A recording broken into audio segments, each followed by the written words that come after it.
dos princípios básicos do xadrez é que você não deve avançar demais os seus peões, porque um peão avançado ele não pode voltar mais para trás. Então você pode deixar uma casa fraca, né? Que pode ser casa para base de um cavalo. Você avançando demais os peões, você vai deixar a sua defesa desprotegida, o seu próprio rei. É isso que eu quero mostrar para vocês nessa partida. O jogador de pretas consegue fazer uma abertura em que ele avança bastante os peões. E vocês vão ver o resultado dela. Uma partida muito bacana, muito legal de assistir. Se você não está inscrito no canal, se inscreva. Cortez Chess no tabuleiro. Antes disso, vamos lá para uma promoção. Você quer elevar a experiência do seu jogo de xadrez? Conheça os tabuleiros e acessórios incríveis do nosso parceiro Arejano. Eles oferecem tabuleiros de alta qualidade, caixas elegantes para guardar suas peças e também uma variedade de peças para o seu gosto e estilo. Combinando design impecável e durabilidade, esses produtos são perfeitos para jogadores casuais e profissionais. E você pode customizar o seu tabuleiro. E o melhor, comprando com o código Cortez10, você ganha 10% de desconto na sua compra. Aproveite essa oportunidade para transformar seu jogo e ainda economizar. O link está na descrição e no comentário fixado. E a partida começou com as brancas jogando G3, abertura húngara. E aqui vem o jogador de pretas jogando H5, sim. Aqui o Lichess chama de uma simulação especial Lasker, essa abertura com H5. Aí vem B3, o jogador de brancas quer fianguetar ambos os bispos. E o jogador de brancas vai lá e joga H4, atacando esse peão, né? Se ele tomar aqui, a torre vai lá e abriu a coluna para a torre, né? Então o jogador de brancas não toma, desenvolve o bispo para B2. As pretas fazem A5, avançando o peão também deliberadamente. E vem bispo G2, outro fianqueto. E vem o A4. E temos uma posição bem parecida aqui, né? Os dois lados, as duas alas, do rei e da dama. Cavalo C3 atacando o peão. A3, atacando o bispo. O bispo não pode tomar o peão, porque a torre está protegendo, ele volta. E do outro lado, agora as pretas começam a fazer avanço dos peões centrais. D6, cavalo B5, H3, atacando o bispo, querendo tirar o bispo daí, mantendo o peão, o bispo aqui nessa diagonal, aqui, branca, né? Aí vem G5, já querendo cutucar o bispo, né? Em breve. Bispo tomou aqui A3, C6, cutuca o cavalo, bispo B2, o jogador de brancas deixou o cavalo cair. Por quê? Na verdade não, né? Ele está atacando a torre. Deixou o cavalo cair para ganhar a torre aqui do lado de cá. E as pretas vão lá e fazem assim, fechando a diagonal preta, defendendo a torre. Aí vem cavalo C3, defende o cavalo, G4. Agora o peão avançou, respaldado pelo bispo. Então, beleza. Esse bispo está ficando quase sem casas, hein?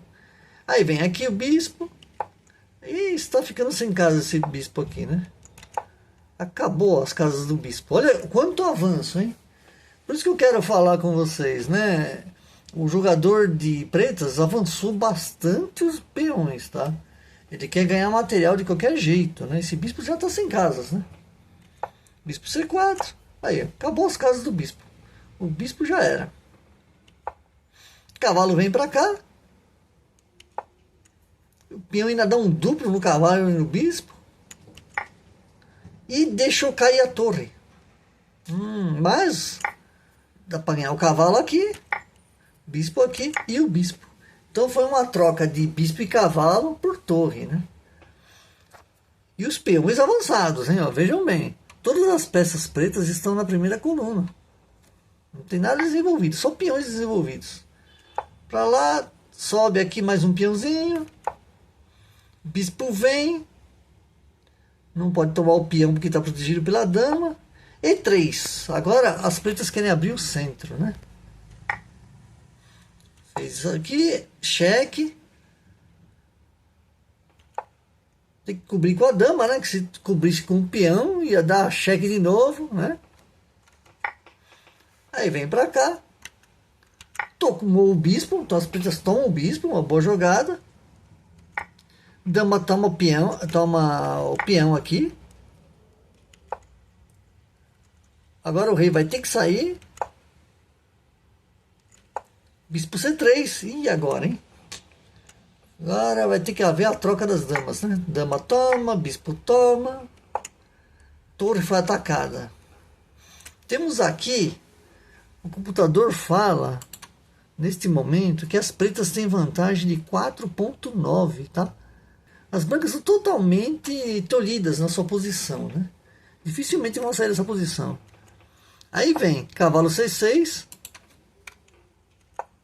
torre B6, atacando o cavalo e querendo passar a torre para o outro lado. Agora as pretas, como tem vantagem em peças menores, vão usar dessa vantagem. E aí vem, avança, fecha a saidinha do rei lá também. A torre ataca o peão.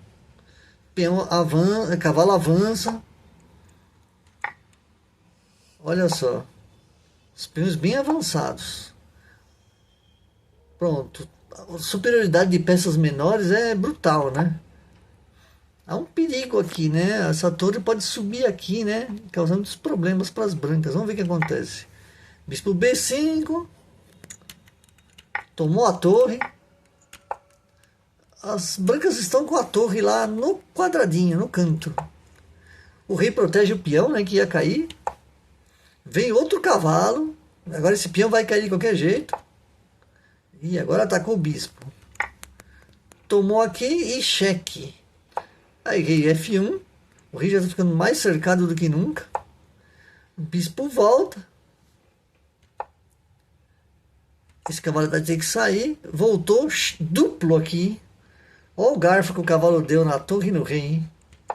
Rei E1. O jogador de pretas não toma a torre. Prefere continuar no ataque. Uma bela jogada. E agora, com esse roque, o que aconteceu? O rei, olha, ganhando, as pretas ganham a torre. Cavalo sai. Olha só, atacando o rei. O rei agora já era, né? É questão de tempo para ter checkmate aqui, né? E foi assim que a partida seguiu. E aqui, checkmate de cavalo. Olha só, a estratégia do jogador de pretas, a princípio parecia meio maluca, né? Mas deu certo, né? Com todos aqueles avanços, né? Os peões todos para frente. Nessa posição aqui, ó, pegamos o bispo, né? Então, o que você acha? Comente, deixa no seu comentário. Você acha que de vez em quando vale a pena avançar os seus peões dessa forma? Essa partida foi jogada por um mestre internacional, Eric Rosen, lá nos Estados Unidos. Tá? Uma partida muito interessante e por isso eu trouxe para o canal. Espero que você tenha gostado. Se inscreva no canal se você ainda não está inscrito. E compartilhe com seus amigos essa estratégia. E até o próximo vídeo. Valeu!